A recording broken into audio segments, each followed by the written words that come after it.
खरंच खूप बरं झालं पोरी की तुझं माझं लग्न झालं. मला समजलं की तुझ्या नवऱ्याचा खूप मोठा बंगला आहे, समोर गाडी, नोकरी आणि खूप सारा पैसा आहे. आता तुझं जगणं सुद्धा चांदीचं नवं कोरोना नाही.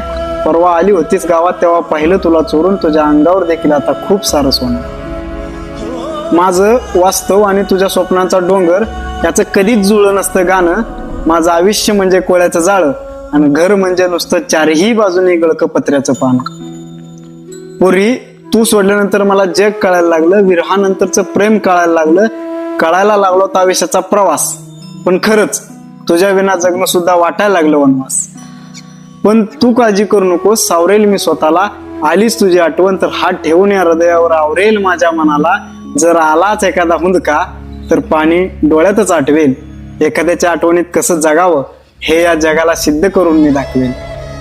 तसं तर तुझं माझं नातं खूप जुनं आहे. तुझ्या माझ्या गावातलं अंतरही आता खूप कमी आहे. तू मुंबई आणि मी पुणे आहे. आठवण तर रोज येत राहील, पण तुझी माझी भेट मात्र कधीच ना होणार. माझाही थोडा पारा चढला होता जेव्हा अचानक तू माझा धरलेला हात सोडला होता.